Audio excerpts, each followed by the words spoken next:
Welcome दोस्तों।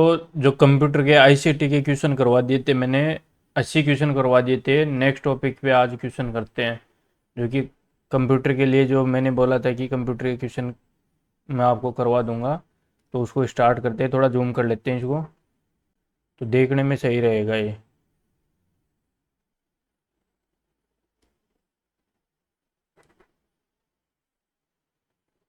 ये यहाँ से शुरू करते हैं। थोड़ा और जूम कर देता हूँ, आपको पढ़ने में आसानी रहेगी। अब इसमें पहला क्वेश्चन बोल रहा है, यहाँ पे अपना पहला क्वेश्चन है। पेन ले लेते हैं। हम्म। कंप्यूटर के विभिन्न अवयव एवं उनके मध्य संबंध को कंप्यूटर की कहते हैं। जो कंप्यूटर के विभिन्न अवयव हैं उनके बीच में जो कोऑर्डिनेशन है उनको क्या बोलता है, उसकी बात कर रहा है ये। तो ये क्या होता है, इसकी संरचना। फिर इसके बाद में आता है दूसरा सेकंड वाला। इसका इसमें सेकंड क्वेश्चन है अपना। यूनिट मनुष्य द्वारा समझने वाला डेटा और प्रोग्रामों को ऐसे रूप में बदल देती है जिसे कंप्यूटर प्रोसेस कर सकता है। तो क्या क्या होता है ये, इनपुट। तो इसका आ जाएगा इनपुट। उसके बाद में निम्न में से कंप्यूटर कंप्यूटर सिस्टम के कार्य करने के लिए सर्वाधिक जरूरी अवयव है। कंप्यूटर को काम करने के लिए सबसे क्या जरूरी है, सिस्टम क्या होना चाहिए। तो इसके लिए चाहिए अपन को इनपुट इकाई, जिसमें वैल्यू पुट कर सके। तो क्या आएगा इसमें, इनपुट। उसके बाद में निम्न में से इनपुट आउटपुट तथा प्रोसेसिंग डिवाइसेस के साथ मिलकर क्या निरूपित करते हैं। इनपुट आउटपुट प्रोसेसिंग डिवाइस सारे मिला दिए तो ये क्या रहेगा मेरे पास में, कंप्यूटर सिस्टम रहेगा। निम्नलिखित में से कंप्यूटर का मुख्य भाग कौन सा है, मुख्य भाग कौन सा है, सिस्टम यूनिट। क्यों, माउस कीबोर्ड मॉनिटर। तो माउस और कीबोर्ड तो क्या हो गए, दोनों इनपुट डिवाइस हो गए, और मॉनिटर क्या हो गया, आउटपुट। लेकिन सिस्टम में सारे आ गए। कौन धातु या प्लास्टिक केस है जो कंप्यूटर के सभी भौतिक भागों को रखता है।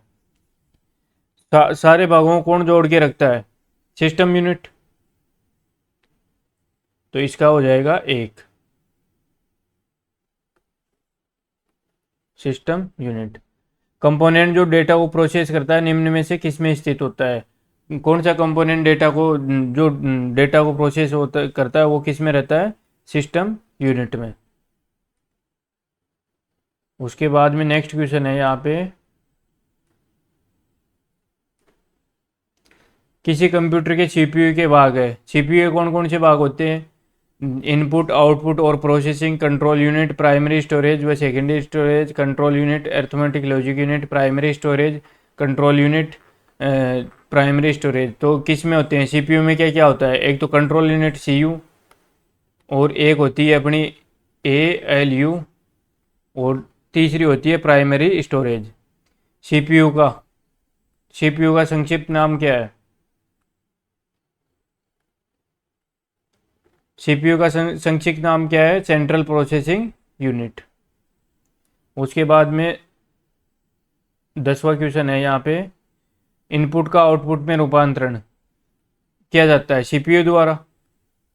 उसके बाद में डेटा और प्रोग्राम में प्रोग्राम कंप्यूटर में कहाँ स्टोर होते हैं, सीपीयू में। क्यों, सीपीयू में ही तो स्टोर होगा, सीपीयू तो है मेन। माउस तो क्या है अपना, input device. Keyboard input device. Printer क्या है, आउटपुट डिवाइस। सीपीयू का कौन सा कार्य है, डिलीट करना, प्रोसेसिंग करना, करप्ट करना, एडिट करना। तो क्या है मेन काम इसका, प्रोसेसिंग करना। कंप्यूटर में निम्न में से कौन सी यूनिट प्रोसेसिंग के लिए उत्तरदायी है और कंप्यूटर का मस्तिष्क कहलाती है, क्या कहलाती है, सीपीयू।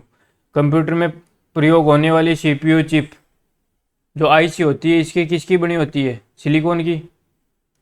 कंप्यूटर की कौन सी यूनिट मेमोरी तथा अर्थमेटिक लॉजिक यूनिट के मध्य संचार में मदद करती है, संचार में यूनिट को कौन कौन सी मदद करती है, सीपीयू। प्रोसेसर में एक कंट्रोल यूनिट और एक एक शामिल होती है। जूम कर देता हूँ इसको थोड़ा। कंट्रोल यूनिट के साथ में क्या रहेगा, अर्थमेटिक लॉजिक यूनिट। तो 16 में क्या आ जाएगा, 3 आ जाएगा। 17 नंबर पे चलते हैं। 17 नंबर ALU के फंक्शन अर्थमेटिक और लॉजिक ऑपरेट्स को प्रदर्शित करता है, भविष्य में प्रयोग करने के लिए डेटा तथा सूचनाओं को स्टोर करता है, कंप्यूटर आउटपुट कंट्रोल करना, मॉनिटर तथा सभी computer activities, computer input control करना। तो इनपुट कौन करता है, इनपुट कौन कंट्रोल करता है, CPU। मॉनिटर तथा सभी कंप्यूटर एक्टिविटीज ये कौन देखता है, CPU। कंप्यूटर आउटपुट कंट्रोल ये भी CPU करता है। भविष्य में प्रयोग करने के लिए डेटा तथा सूचनाओं को कहाँ स्टोर किया जाता है, हार्ड डिस्क में। हार्ड डिस्क किस में लगती है, कंप्यूटर में। तो ALU का क्या, अर्थमेटिक और लॉजिक ऑपरेट्स को प्रदर्शित करना। तो ये पहला बच गया। कंप्यूटर का कौन सा भाग कैलकुलेटिंग एवं कंपेयरिंग के लिए इस्तेमाल होता है, कंपेयरिंग लॉजिक किस में चलता है, ALU में। उसके बाद में कौन सी यूनिट संयोजन डिजिटल इलेक्ट्रॉनिक सर्किट है जो इंटीजर बाइनरी संख्याओं पर अर्थमेटिक या बिटवाइज ऑपरेशन प्रदर्शित करता है। तो ऑपरेशन के लिए कौन है, ALU। निम्न में से कौन सा डाटा स्थान को धारण करने का एक छोटा सेट है जो कंप्यूटर प्रोसेसर का एक हिस्सा है और निर्देश, स्टोरेज, एड्रेस या किसी भी प्रकार का डेटा हो सकता है। इसमें क्या आएगा, 20वें में रजिस्टर। ये वाला क्वेश्चन इंपॉर्टेंट है। निम्न में से कौन CPU को डेटा उपयोग करने के लिए सबसे तीव्र मार्ग प्रदान करता है। तो कौन करता है, रजिस्टर।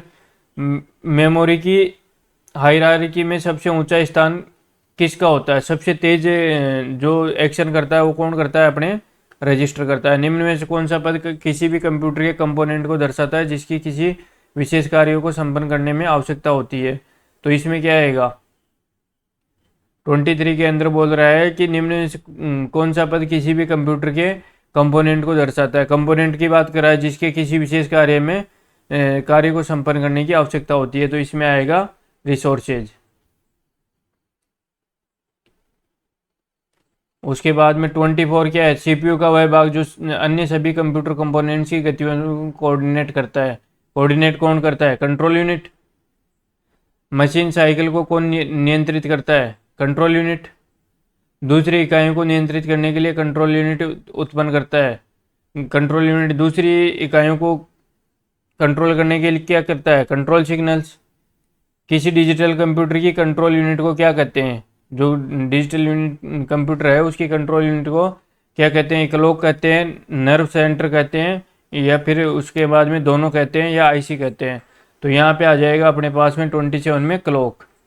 निम्न में से कौन सा कंट्रोल यूनिट का एक कार्य नहीं है, निर्देशों को पढ़ना, निर्देशों की व्याख्या करना, निर्देशों को अमल में लाना, ऑपरेशन को निर्देशित करना, उपरोक्त सभी। तो यहाँ पे आ जाएगा कंट्रोल यूनिट का एक कार्य नहीं है, तो ये निर्देशों की व्याख्या नहीं करता है। ये RBI में पूछा गया है, अच्छा क्वेश्चन है ये। निम्न में से क्या एक कंप्यूटर प्रणाली में एक महत्वपूर्ण सर्किटरी है जो प्रोसेसर का संचालन करता है। प्रोसेसर का संचालन कौन करता है, यहाँ पे कंट्रोल यूनिट।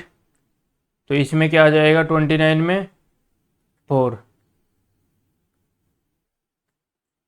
निम्न में से किस डिवाइस में CPU और मेमोरी स्थित होते हैं। CPU और मेमोरी किस में स्थित होते हैं, ROM program, system board, arithmetic logic unit, control unit, RAM program. तो किस में आएगा, इसमें कंट्रोल यूनिट। माइक्रो प्रोसेसर लाखों से बना होता है। माइक्रो प्रोसेसर में क्या क्या होते हैं, लाखों क्या होते हैं। तो यहाँ पे आ जाएगा ट्रांजिस्टर।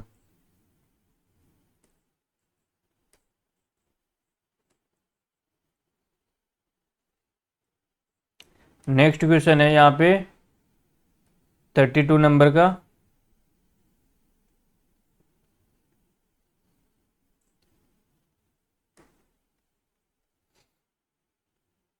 थोड़ा और जूम कर देता हूँ मैं। कंप्यूटर का माइक्रो प्रोसेसर केवल मशीनी भाषा को समझता है, मशीन की भाषा नहीं समझता। मशीन की और उच्च स्तरीय भाषा समझता है, केवल उच्च स्तरीय भाषा समझता है और उपरोक्त सभी। तो कंप्यूटर क्या समझता है, केवल मशीन की भाषा। माइक्रो प्रोसेसर की खोज कब हुई, माइक्रो प्रोसेसर कब इन्वेंट किया गया।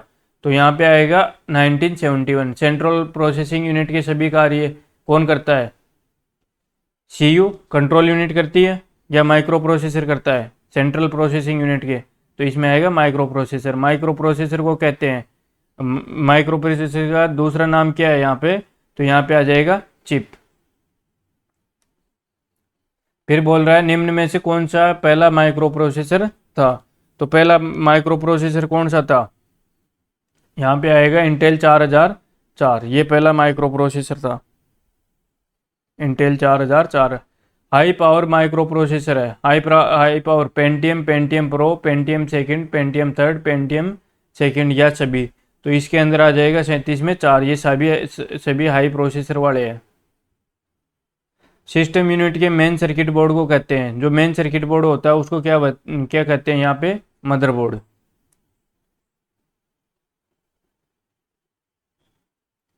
नेक्स्ट है यहाँ पे, निम्न में से कौन सा मदरबोर्ड का नाम नहीं है। मदरबोर्ड का कौन सा नाम नहीं है, system board, main board, computer board, logic board, तो कौन सा नहीं है इसमें, तो इसमें नहीं है, इसमें कौन सा नहीं आएगा, इसमें आएगा 3 नंबर को, कंप्यूटर बोर्ड। क्या नाम नहीं है, कंप्यूटर बोर्ड।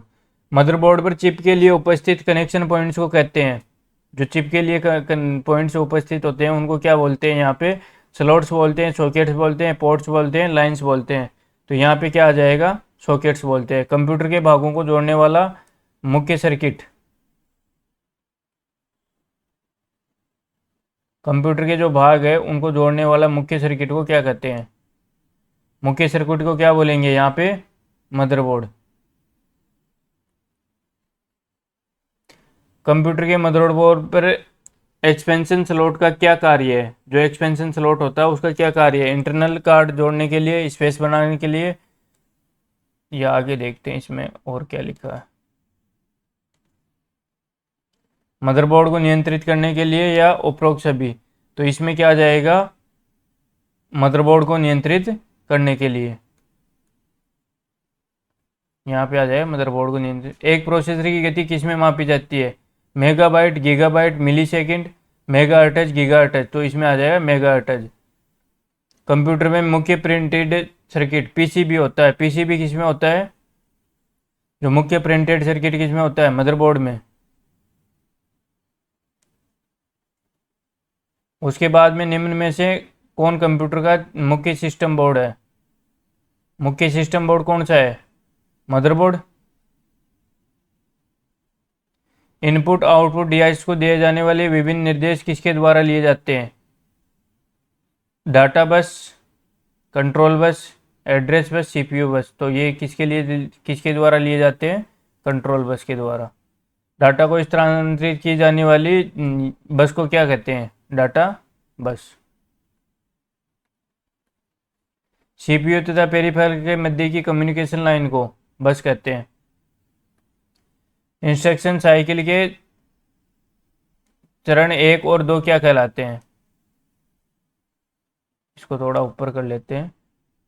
इंस्ट्रक्शन साइकिल के चरण 1 और 2 क्या कहलाते हैं, निष्पादन चक्र, ऑपरेशन फेज चक्र, प्रोसेसिंग, तो ये क्या कहलाते हैं, निष्पादन चक्र। एक कंप्यूटर प्रोग्राम को किस क्रम में निष्पादित किया जाता है, execute, fetch, decode, store, fetch, decode, fetch, decode, execute, decode, fetch, तो इसमें आ जाएगा, इसमें कौन सा आएगा, फेच, डिकोड, एग्जीक्यूट, तो इसमें आ जाएगा थर्ड। उसके बाद में नेक्स्ट चलते हैं,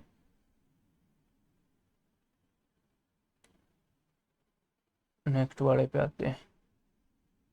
ये इंस्ट्रक्शन साइकिल में होने वाली घटनाओं के क्रम में पहला साइकिल कौन सा है, जो इंस्ट्रक्शन साइकिल में होने वाली घटनाओं के क्रम में पहला साइकिल किसका है, थोड़ा और जूम कर देता हूं मैं तो देखने में आपकी आसानी रहेगी। क्या आएगा 51 में, 51 में आएगा 4, फेच साइकिलिंग। मशीन में कमांड को कैरी करने की विधि को क्या कहते हैं, जो कमांड कैरी करते हैं उसको क्या बोलते हैं, एग्जीक्यूटिंग। आदेशों को पूरी करने की प्रक्रिया, जो आदेश पूरे किए जाते हैं उनको क्या कहते हैं, जो आदेश पूरे किए जाते हैं उनको क्या कहते हैं, डिकोडिंग। यूपीएस का पूर्ण रूप है uninterruptible power supply, uninterruptible power supplies, powerful supply, powerful supplies, power storage. तो इसके अंदर क्या आएगा, इसके अंदर सबसे पहले ध्यान रखने वाली बात है कि पावर सप्लाई तो आएगा मेन, पी और एस का पावर सप्लाई, और यू का अनइंटरप्रेटेबल कि सप्लाई को रोकने के लिए, कि मान लो एकदम से लाइट चलेगी चलते चलते, तो यूपीएस वहाँ हेल्प करता है कि अपन कंप्यूटर को ये 15-20 मिनट 30 मिनट का बैकअप दे देगा तो शट डाउन कर सकते हैं उसको, तो उसमें हेल्प कर देता है। उसके बाद में एक डिवाइस जो न केवल उम्र संरक्षण प्रदान करती है बल्कि बिजली आउटेज के दौरान कंप्यूटर को बैटरी बैकअप, तो कौन सा देता है, यूपीएस। निम्न में से कौन कंप्यूटर का अभिन्न अंग नहीं है, सीपीयू, माउस, स्कैनर, मॉनिटर या यूपीएस। तो इसमें क्या आएगा, 56 में आएगा यूपीएस। अभिन्न अंग का मतलब ये है कि जिसके बिना कंप्यूटर काम नहीं कर सकता, तो यूपीएस के बिना तो काम कर सकता है। पावर स्ट्रिप क्या है, ये एक इलेक्ट्रिक डिवाइस है जिसका उपयोग वॉल के आउटलेट की क्षमता का विस्तार करने के लिए किया जाता है, जिसमें समायोजित करने वाले उपकरण हो सकते हैं। ओके, थैंक यू दोस्तों। आगे नेक्स्ट क्वेश्चन और लेके आऊँगा मैं।